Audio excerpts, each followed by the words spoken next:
మీకు న్యాయం జరిగే వరకు మీ సమస్యల్ని ముఖ్యమంత్రి గారి దృష్టికి, ప్రభుత్వం దృష్టికి తప్పక తీసుకెళ్తా. అవసరమైతే ప్రభుత్వానికి నిరుద్యోగ యువతకు మధ్య ఒక వారధిగా పనిచేస్తా. ఎందుకంటే ఈ భారతదేశంలో కాదు, ప్రభుత్వంలో మొత్తం ప్రపంచంలో కూడా యువత అనుకుంటే సాధించలేనిది ఏం లేదు. యువతతో పెట్టుకున్న ప్రభుత్వం ఏది కూడా మనుగడ సాధించలేదు.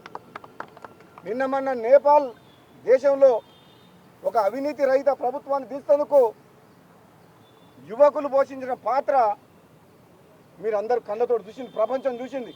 అంటే నిరుద్యోగ యువతని గాలికి వదిలేయద్దు. వాళ్ళు మన పిల్లలు, వాళ్ళకి ఏదైనా దారి చూపించాల్సిన బాధ్యత ఈ ప్రభుత్వం మీద ఉంది. ముఖ్యంగా ప్రభుత్వంలో ఉన్న పెద్దలు, పాలకులు ఒక రాజకీయ కోణంలో కాకుండా, ఆర్థిక కోణంలో కాకుండా, సామాజిక కోణంలో మానవతా దృక్పథంతో ఆలోచించినప్పుడే ఈ నిరుద్యోగ యువతకు న్యాయం జరుగుతుంది. కాబట్టి నిరుద్యోగ యువకులను కాపాడుకోవాల్సిన బాధ్యత ప్రభుత్వం మీద ఉన్నది. అదేవిధంగా గ్రూప్ 1, గ్రూప్లో కూడా జరిగిన అవకతవకల మీద కోర్టులో వ్యవహారం నడుస్తుంది. కాబట్టి దాని గురించి నేను ఎక్కువ మాట్లాడడం కరెక్ట్ కాదు. కాబట్టి ఒక శాసనసభ్యుగా, ఒక కాంగ్రెస్ పార్టీ ఎమ్మెల్యేగా తప్పకుండా అందులో జరిగిన అవకతవకల మీద ప్రభుత్వం దృష్టికి తీసుకెళ్ళి ఎవరికైతే అన్యాయం జరిగిందో నిరుద్యోగ యువతకు గ్రూప్ 1 సర్వీస్లో తప్పకుండా ప్రభుత్వం దృష్టికి తీసుకుపోతా అని చెప్పి కూడా మీకు మాట ఇస్తున్నా. ఏదైనా మీ డిమాండ్లను ఏదున్నా సరే తప్పకుండా నేను నిరుద్యోగ యువతకు సంబంధించిన ఏ సమస్య ఉన్నా మీకు మళ్ళీ మాటిస్తున్నా, మళ్ళీ మీకు మళ్ళీ చెప్తున్నా, 1కి 2 సార్లు చెప్తున్నా. మళ్ళీ మీకు 30 లక్షల మంది దాదాపు నిరుద్యోగ యువత ఉన్నారు, కష్టాల్లో ఉన్నారు, కన్నీళ్లతో ఉన్నారు. తెలంగాణ వస్తే మా బతుకులు బాగుపడతాయి, మాకు ఉద్యోగాలు వస్తాయి, ఈ ఉమ్మడి ఆంధ్రప్రదేశ్లో మాకు అన్యాయం జరిగింది అని ఎంతో ఆశతో తెలంగాణ ఉద్యమంలో ఉన్నారు. కేసీఆర్ని గద్దె దింపే దాంట్లో కూడా కీలక పాత్ర పోషించారు. కాబట్టి వాళ్ళందరూ కూడా చెప్తున్నాను, ఈరోజు మొదటి రోజు కొందరు సోదరులు, నిరుద్యోగ సోదరులు రమ్మంటే వచ్చిన మీ సమస్య గురించి మాట్లాడుతందుకు తప్పకుండా నేను ప్రభుత్వం దృష్టికి నిరుద్యోగ యువకులు ఎవరైనా 10 మంది కలిసి ఇంకా కొన్ని సమస్యలు నా దృష్టికి తీసుకొస్తే ప్రభుత్వం దృష్టికి తీసుకెళ్లే బాధ్యత నాది అని చెప్పేసి కూడా మీ అందరికీ కూడా అమరవీరుల సాక్షిగా చెప్తున్నాను. ఎందుకంటే మీ అందరికీ తెలుసు,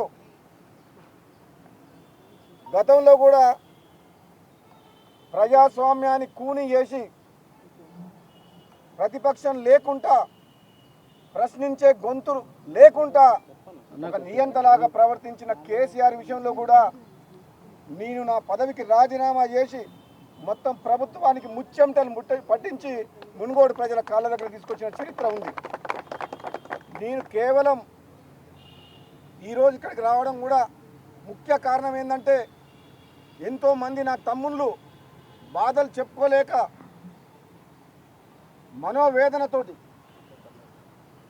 వాళ్ళ కుటుంబాన్ని పోషించుకోలేక, పెళ్ళిళ్ళు కాలేక, ఎన్నో ఆర్థికమైన సమస్యలతోటి వాళ్ళ వయసు మీరిపోతుంటే కూడా ఉద్యోగాలు రాక, వాళ్ళ జీవితంలో సెటిల్ కాక ఎంతోమంది లక్షల మంది యువకులు ఈరోజు బాధలలో ఉన్నారు, మానసిక వేదన అనుభవిస్తుండ్రు. అటువంటి విద్యార్థులకు, అటువంటి నిరుద్యోగ యువకులకు ధైర్యం చెప్తందుకు ఒక అన్నలాగా మీరు రమ్మన్నారని చెప్పి ఇక్కడికి వచ్చినాం. కాబట్టి ఏది ఏమైనా నాకు ఈరోజు తెలిసింది, నేను అమరవీరుల స్తూపం ఈరోజు సెప్టెంబర్ 17 అని చెప్పి నేను వస్తుంటే కొన్ని ఎడ్యుకేషన్ ఇన్స్టిట్యూషన్ దగ్గర కూడా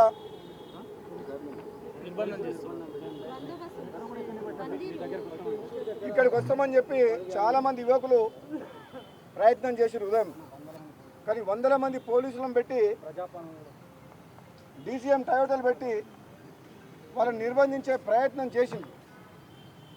కావున చాలామంది రాలేకపోయినారు.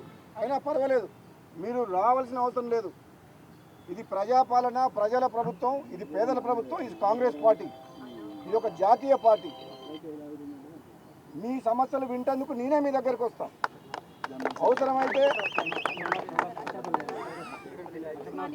అవసరమైతే సిటీ సెంట్రల్ లైబ్రరీ చిక్కడపల్లికి వస్తా, అవసరమైతే అశోక్ నగర్ చౌరస్తాకు వస్తా, అవసరమైతే దిల్సుఖ్నగర్కి వస్తా. ఇక్కడ నిరసనలు, నిర్బంధాలు, ధర్నాలు అవసరం లేదు మనకు. ఈ ప్రజాస్వామ్యబద్ధంగా ఏర్పడ్డ ఈ కాంగ్రెస్ పార్టీ ప్రభుత్వం తప్పకుండా రాబోయే రోజుల్లో నిరుద్యోగ విషయంలో, నిరుద్యోగ యువత విషయంలో నిర్లక్ష్య వైఖరి, నిర్లక్ష్య ధోరణితో ఉండకుండా మీ సమస్యలు ఎప్పటికప్పుడు కూడా ప్రభుత్వం దృష్టికి, ముఖ్యమంత్రి దృష్టికి తీసుకుపోతా అని చెప్పి మరొకసారి మాటిస్తున్నా. కాబట్టి మీరు ధైర్యంగా ఉండండి. మరొకసారి అమరవీరులకు జోహార్.